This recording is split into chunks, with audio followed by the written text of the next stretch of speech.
Are you suggesting that I wouldn't have the tools to navigate the question of what do you mean by love unless I'm a theonomist? Well, so again, that and we gotta get there. I'm sorry, but that gets into what is the staple definition of a theonomist? No, I think that you can define love. I think that you can God defines love, and so as a Christian, you can agree with God's definition of love without being a theonomist in the way that the phrase the label has been coined in the last few decades by guys like Gary North, guys like Greg Bonson, guys like R.J. Rushdoony. But like I said at the beginning of the episode, like I do believe that every Christian, if they're genuinely born again and desire to please the Lord, if you love me, you obey my commandments. Every Christian is a theonomist in the sense that it's theos, nomos, it's God's law. We recognize that God is holy, he has a law, and that we should keep it. And generally throughout Christian tradition for 2,000 years, people have held to the 10 Commandments being applicable in all times and all places for all people. I mean, we had them on our courthouses here in America. Like that was that society, even non-Christians should follow that. And I think so. No, I'm not saying you don't know how to love if you're not a theonomist. But I'm saying that as a non-theonomist, if we're defining theonomy in the way that Rushdoony would be a theonomist, but if we're defining theonomy in this looser general equity theonomy that I'm more in the tribe of, although I'm kind of in between because I like a lot of Rushdoony stuff. But if we're in that sense that every Christian is a theonomist because we love God's law, that guy is still going to use, I think, the second table of the law, commandments number 5 through 10, to flesh out what it looks like to love neighbor. And I think you do that, I guess is my argument. I think. Well, yeah, I don't see why. Let me just say this, is I don't know why this would be a point of discussion between a theonomist and a non-theonomist, because we both see that there's lessons to learn from the law in its various places in the Old Testament, whether it's the 10 Commandments or in other throughout the laws. So we both see that. I don't really know that.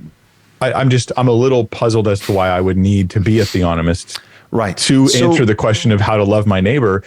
So, but let me just so I don't have this point lost. All I was saying was 1 Corinthians 9 in my perhaps slightly unintentionally convoluted, because I'm just thinking off the top of my head as we go here, was that if this is meant to be a proof text to demonstrate the use of the word law to refer specifically to being under the moral law found in the 10 Commandments and in the moral laws throughout the Old Testament, if that's what that, in the theonomist sense in particular, then I think that is pushing a definition on a term that doesn't seem consistent to me. Would be open to somebody working through that and say producing content to explain how law of Christ does mean theonomy. But there's this element of theonomy that's totally different that I want to talk about if we can, which is the state and the government too, right? Right, that law. That idea that theonomy is the government too. So yep, that's where we got to get for sure. Real quick though, with verse 20 and 21, in 1 Corinthians 9, I guess my question to you would be, just if we just took the two parenthetical statements, 20 and 21, though not being under the law. So you're saying, well, Joel, I think you're eisegeting a little bit, like you're getting too specific with the word law and saying that, well, law of God means 10 commandments, and then the law of God, 10 commandments is synonymous with law of Christ, and that's his greatest and second greatest commandment, which is a summary of the 10 commandments. And I see what you're saying, and I think that's fair. But I think so that's what I have to deal with. That's the tension that I have to resolve. I think the tension for you, though, with verse 20 and 21, just the two parenthetical statements, is that he explicitly says, if we just say, well, law means law, Joel, well, then it's like, though not being myself under the law. That's the first statement. And then not being outside of the law. That's the second. How do you reconcile that? So on one hand, Paul is not under the law, though not being myself. Myself, I'm not under the law. And then the very next parenthetical statement, though myself, I'm not outside of the law. So if law means law, in both cases, right, he's not under it, and he also is not outside of it. I think that's the tension you have to deal with. Does that make sense? That's a fair criticism, but I don't think law means law. That's not a phrase I used. So I don't agree with that. Go ahead. Help me. I don't think law has one definition and then it's like always means the same thing everywhere. Paul's actually uses it in a lot of different ways. Right. In Romans 7, he talks about this law in his flesh that fights against the law of his spirit. And it's like, so you will use the term to refer to Jewish law sometimes, like the law of Moses. Sometimes he refers to he'll say law and refer to tradition, or at least I know like Luke does that. He'll say, and other gospel authors, they'll say law, and they say Jesus broke the Sabbath. Well, they didn't mean he broke Moses' Sabbath. He meant the Pharisaical laws.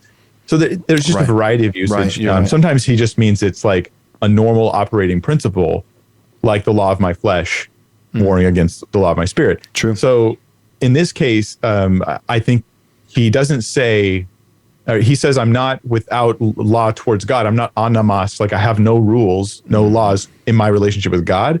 I am under the law of Christ. And then I would say, that's the key.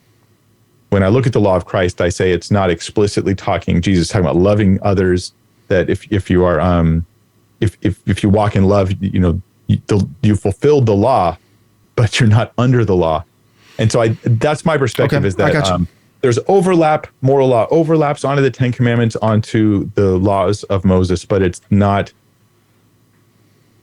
the laws themselves are not an essential part of the moral law, such that you have to be under both or neither. Okay.